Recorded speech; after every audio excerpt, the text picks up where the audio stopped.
Hi friends, అందరికీ నమస్కారం. Welcome to Sukriti's home. మీలో కొంతమందికి తెలిసే ఉండొచ్చు, మన ఛానల్లో నేనైతే శ్రావణ మాసంలో అమ్మవారికి కలశం అలంకరణ చేస్తూ ఉంటాను. అమ్మవారి కలశం అలంకరణ కోసం అన్నీ సిద్ధం చేసుకున్నాను. అయితే చాలామంది కొన్ని డౌట్స్ అడుగుతూ ఉంటారు ఆ అలంకరణ వీడియోస్లో.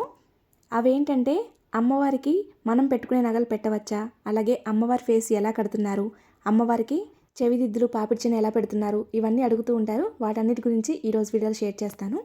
ఇక్కడ నేను చూపిస్తున్నాను కదా, ఆ ఫేసెస్కి అయితే ఎటువంటి నగలు అవసరం లేదండి. నిండుగా ఉంటుంది ఫేసు. నార్మల్గా మనం ప్లెయిన్ ఫేసెస్ తీసుకుంటాం కదా, ఎటువంటి నగలు లేకుండా, వాటికైతే అలంకరించాలి. అయితే ముందైతే నగలు మనం పెట్టుకునేవి అమ్మవారికి పెట్టచ్చా అని అడుగుతున్నారు. వాటి గురించి తెలుసుకుందాము. మనం పెట్టుకున్న నగలు ఎప్పుడూ కూడా అమ్మవారికి డైరెక్ట్గా పెట్టకూడదు. కొన్ని నీళ్లు తీసుకొని దానిలో కొంచెం పసుపు, గంగాజలం ఉంటే గంగాజలం కూడా వేసి అమ్మవారి నగలన్నీ కూడా చక్కగా కడగాలి. అట్లా కడిగిన తర్వాతనే అమ్మవారికి మనం అలంకరించాలి. గంగాజలం ఈ మధ్య పూజా స్టోర్స్లో దొరుకుతుంది. అలా దొరికితే తెచ్చుకోండి, లేదంటే లేకపోయినా పర్వాలేదు, నార్మల్ వాటర్లో కడగచ్చు. గంగాజలం వేస్తే ఇంకా తృప్తిగా ఉంటుంది. అయితే ఇవన్నీ నగలు కూడా నేను ధరించినవి కాదు, ఏదో ఒకటి ధరించినా సరే వాటన్నీ కలిసిపోతాయి కదా. సో నేనైతే ఎప్పుడైతే అమ్మవారి అలంకరణ చేయాలి అనుకుంటానో అప్పుడు ప్రతి ఒక్కటి కూడా ఇలా పసుపు నీళ్ళలో కడిగి ఆరబెట్టేస్తాను, తడి తగలకూడదు కాబట్టి. అలంకరణ వీడియోస్ అన్నీ అయిపోయిన తర్వాత మళ్ళీ భద్రపరుచుకుంటాను. గోల్డ్ అయినా సరే, నార్మల్ అయినా సరే, ఏవైనా సరే మనం వేసుకున్నవి అమ్మవారికి డైరెక్ట్గా పెట్టకూడదు. కానీ అమ్మవారికి ధరించినవి మాత్రం మనం తీసి పెట్టుకుంటే చాలా మంచిది. ఎందుకంటే అమ్మ ఆశీర్వాదం మనకి లభిస్తున్నట్లుగా భావించాలి. నీళ్ళలో కొంచెం పాలు వేసి కూడా కడుగుతూ ఉంటారు, అలా కూడా కడగవచ్చు. అయితే అమ్మవారికి గోల్డ్ మాత్రమే పెట్టాలని అడుగుతుంటారు. గోల్డ్ మాత్రమే కాదండి, రోల్డ్ గోల్డ్ కూడా పెట్టచ్చు. 1 గ్రామ్ గోల్డ్ ఇప్పుడు అవి దొరుకుతున్నాయి కదా, ఇక ఇవన్నీ కూడా 1 గ్రామ్ గోల్డ్ నగలే, అలా కూడా పెట్టచ్చు. కాకపోతే ఎప్పుడైనా సరే పసుపు నీళ్ళలో కడిగి పెట్టాలి. అయితే ఈ మధ్య మార్కెట్ నుంచి తెచ్చుకున్నా సరే, కొత్తవైనా సరే కడిగి పెట్టడమే మంచిది. ఎందుకంటే షాప్స్లో ట్రైల్ వేస్తున్నారు కదా, ఒకసారి చూసుకుంటున్నారు కదా పెట్టుకొని. సో అందుకే ఇంటికి తెచ్చుకోగానే ఒకసారి వాటర్లో కడిగి, పసుపు నీళ్ళలో కడిగి అమ్మవారికి వేయండి. పసుపు నీళ్ళలో కడిగేసి ఇలా ఒక పొడి క్లాత్ మీద పెట్టేసి ఒక హాఫ్ డే వదిలేస్తాను, చక్కగా ఆరిపోతాయి. చక్కగా తీసి ఒక బాక్స్లో పెట్టేసుకుంటాను. అయితే అమ్మవారి అలంకరణ వీడియోస్ చాలామంది చేస్తూ ఉంటారు. వీడియోనే కదా, మనం రియల్గా పూజ చేయట్లేదు కదా అనేసి డైరెక్ట్గా వేస్తూ ఉంటారు. కానీ అలా వేయకూడదండి. మనం అలంకరణ చేస్తున్నా సరే, అక్కడ అమ్మవారికి పూజ జరగకపోయినా సరే, అమ్మవారి ఫేస్ పెట్టి మనం కడుతున్నాము అంటే ఖచ్చితంగా అవి కడిగే వేయాలి. అలాగే బట్టల విషయంలో కూడా కొత్త చీరలు మాత్రమే కట్టాలి. మనం కట్టుకున్న చీరలు అస్సలు కట్టకూడదు. అక్కడ పూజ చేయట్లేదు కదా, ఓన్లీ అలంకరణే కదా అనుకోకండి.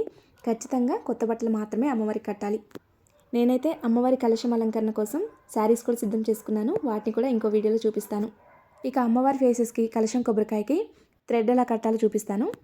అమ్మవారి ఫేసెస్కి కొన్నిటికైతే థ్రెడ్ కట్టడానికి రింగ్స్ వస్తాయి. అలా వస్తే ప్రాబ్లం లేదు, మనం కట్టేయచ్చు డైరెక్ట్గా. అయితే కొన్ని ఫేసెస్కి రావు, అంటే ప్లెయిన్ ఫేసెస్కి అయితే రావు, హోల్స్ వస్తాయి. అలా హోల్స్ వస్తే ఆ హోల్స్లోకి దారం ఎక్కించి కట్టుకోవాలి.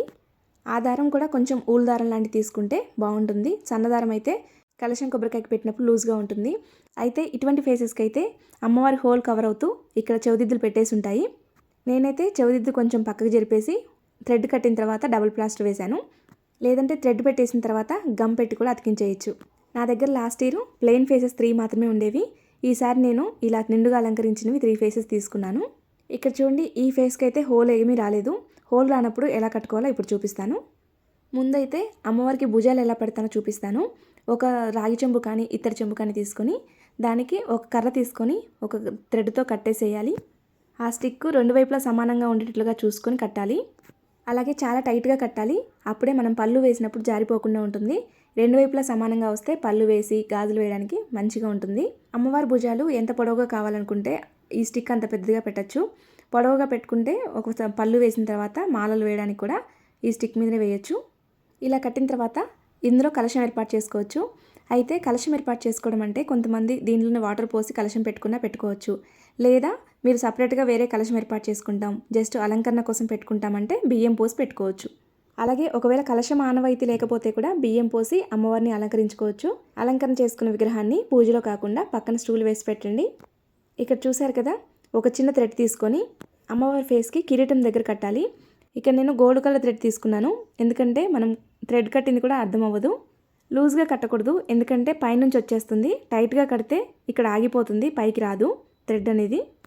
ఇలా థ్రెడ్ కట్టిన తర్వాత ఇక్కడ మధ్యలో హోల్ లాగా కనిపిస్తుంది కదా, అంటే థ్రెడ్కి ఫేస్కి మధ్యలో, ఆ హోల్లో కలశం కొబ్బరికాయకి తగిలిస్తే సరిపోతుంది. ఇలా అమ్మవారి ఫేస్కి హోల్స్ రాకపోయినా సరే మనం ఈజీగా కట్టి కలశం అలంకరించుకోవచ్చు. నార్మల్ ఫేసెస్కి అయితే హోల్స్ ఉంటాయి కాబట్టి సైడ్ మనం ఇయర్ రింగ్స్ పెట్టచ్చు. దాంట్లో ఆ హోల్స్కే దారం కట్టేసి కలశం కొబ్బరికాయకి తగిలించేయచ్చు. అలాగే పాపిడి చైన్ కూడా పైన అమ్మవారి ఫేస్ పైన కిరీటంకి ఒక హోల్ ఉంటుంది కదా, దాంట్లోకి హుక్ పెట్టేసి హుక్ను మనం నించో పెడితే బయటికి రాదు. ఇంకా మనం అమ్మవారి ఫేస్ ఒకసారి సెట్ చేసామంటే ఇంకా తీయం కాబట్టి, సో కదిపించాం కాబట్టి అవి అయితే కింద పడిపోవు, మంచిగా ఆగిపోతాయి. ఇలా అమ్మవారికి అయితే అన్నీ సెట్ చేసి పెట్టుకుంటాను ముందే. మీకు ఇంకా అమ్మవారి శారీ ర్యాపింగ్స్ విషయంలో ఏదైనా సందేహాలు ఉంటే నాతో కామెంట్ సెక్షన్లో షేర్ చేసుకోండి. ఈ వీడియో మీలో కొంతమందికైనా నచ్చింది అనుకుంటున్నాను. అలాగే ఈ వీడియో మీలో కొంతమందికైనా ఉపయోగపడుతుంది అనుకుంటున్నాను. ఈ వీడియో కానీ మీకు నచ్చినట్లయితే లైక్ చేయండి, మీ స్నేహితులకి బంధువులకి షేర్ చేయండి. మరిన్ని వీడియోస్ కోసం మన ఛానల్ సబ్స్క్రైబ్ చేసుకోండి. Thank you for watching.